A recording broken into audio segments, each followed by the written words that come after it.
saveur divine. Cette bonne nouvelle du royaume sera prêchée dans le monde entier pour servir de témoignage à toutes les nations. Alors viendra la fin.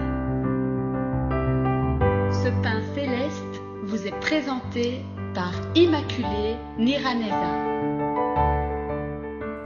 Shalom, shalom mes bien-aimés qui écoutez l'émission Saveur divine. Que la paix de notre Seigneur soit avec vous. J'espère que vous allez bien là où vous vous trouvez. De mon côté, je bénis l'Éternel qui me donne le souffle de vie aujourd'hui. Chaque jour, je le dis, je n'arrêterai jamais de vous le répéter. C'est vraiment une grâce.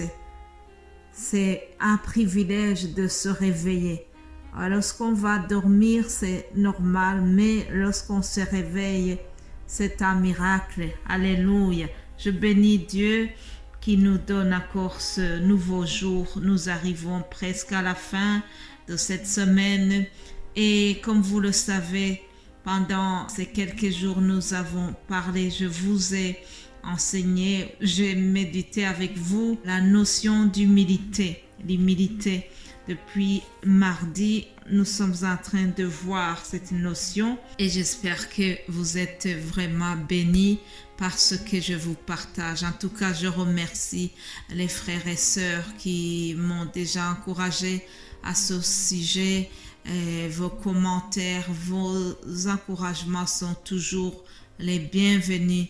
Et je prie que la parole de Dieu continue de nous enseigner ensemble. Alléluia. Tout pour la gloire de Dieu, comme je vous l'ai déjà dit. Alors, continuons notre réflexion. Aujourd'hui, je vais vous parler d'une des paraboles que Jésus-Christ a données, qui se trouve dans Luc chapitre 18. Luc 18 à partir du verset 9. Jésus dit encore cette parabole en vue de certaines personnes se persuadant qu'elles étaient justes et ne faisant aucun cas des autres. Deux hommes montèrent au temple pour prier. L'un était pharisien et l'autre publicain. Le pharisien debout priait ainsi en lui-même. Ô Dieu, je te rends grâce de ce que je ne suis pas comme le reste des hommes qui sont ravisseurs, injustes, adultères ou même comme ce publicain. Je jeûne 2 fois par semaine. Je donne la dîme de tous mes revenus. Le publicain se tenait à distance, n'osait même pas lever les yeux au ciel. Mais il se frappait la poitrine en disant « Ô Dieu, sois apaisé envers moi qui suis un pécheur. » Je vous le dis, celui-ci descendit dans sa maison, justifié plutôt que l'autre, car quiconque se lève sera abaissé, et celui qui s'abaisse sera élevé. Recevez la parole de Dieu, chers amis. J'aime la pédagogie de Jésus-Christ. Ici, il veut nous enseigner cette leçon d'humilité et il met en parallèle 2 personnages tout à fait opposés, un pharisien et un publicain.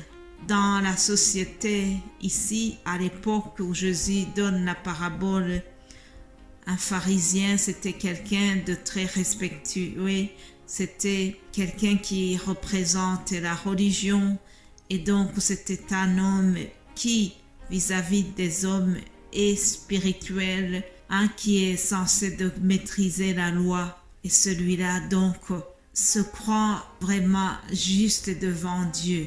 Et Jésus le met en opposition avec ce publicain. Le publicain, lui, c'est quelqu'un qu'on pense qu'il est pécheur. D'ailleurs, pensez à l'histoire de Zachée. Si vous vous rappelez de l'histoire de Zachée, il était publicain. Et donc, les publicains, ce sont des gens qui sont mal vus.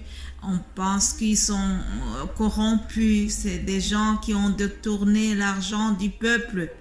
Ce sont des personnes non recommandables. Et donc, Jésus met en parallèle ces deux personnages qui sont tout à fait opposés. Et Jésus va casser le mythe que l'opinion publique se fait sur ce pharisien.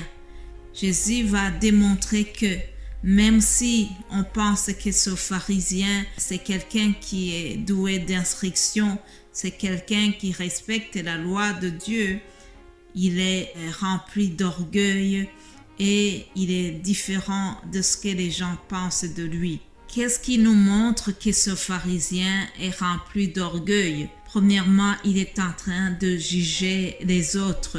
Il dit, je ne suis pas comme le reste des hommes qui sont ravisseurs, injustes, adultères. Mais qui lui a dit, qui lui a demandé d'aller juger les autres?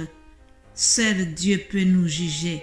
Avant de regarder la paille qui est dans l'œil de son voisin, ce pharisien devait d'abord regarder la poutre qui est dans son œil, comme dit la Bible. Donc, il s'est permis de juger les autres. En plus, il a vanté ses actes religieux en disant qu'il jeûnait 2 fois par semaine et qu'il donnait la dîme. Pauvre pharisien, il a ignoré que c'est par la grâce que nous sommes sauvés et par le moyen de la foi et non par les œuvres. Et la Bible dit, cela ne vient pas de vous, c'est le don de Dieu. Ce n'est point par les œuvres afin que personne ne se glorifie. Alléluia. Et voilà que ce pharisien est en train de se glorifier. Il se glorifie de payer la dîme. Il se glorifie de jeûner 2 fois par semaine. Tout cela, ce sont des actes religieux qu'il ne devait pas publier comme ça. On ne doit pas faire la publicité lorsqu'on a fait le jeûne ou qu'on a donné quelque chose. Ce sont des actes qui devaient rester discrets. Puis Jésus va nous parler de ce publicain qui, lui, a eu une attitude différente de ce pharisien. Lui a été humble. Alléluia.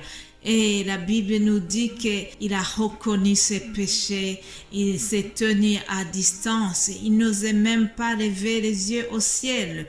Tout cela, c'est une attitude d'humilité, des gestes qui nous montrent son humilité. Il a reconnu ses péchés devant Dieu, il a reconnu qu'il n'était pas parfait et il a dit à Dieu, « Oh Dieu, sois apaisé envers moi qui suis un pécheur. » Voilà, un cœur brisé, un cœur qui reconnaît ses péchés, un cœur qui reconnaît qu'il a besoin de Jésus. Alléluia. Et bien entendu, Jésus-Christ a apprécié cette attitude. C'est pour cela qu'il a dit, quiconque s'élève sera abaissé et celui qui s'abaisse sera élevé. Alléluia.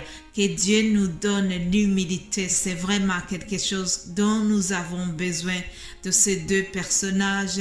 Bien sûr, le public est le plus humble et c'est lui que Jésus-Christ a apprécié. Je termine par cette prière que nous trouvons dans le psaume 51, 12. Il est écrit, « Ô Dieu, crée en moi un cœur pur. Renouvelle en moi un esprit bien disposé. » Alléluia. Que Dieu renouvelle en nous un esprit bien disposé, un esprit humble, un esprit que Jésus va apprécier. Soyez bénis au nom de Jésus-Christ notre Seigneur. Amen.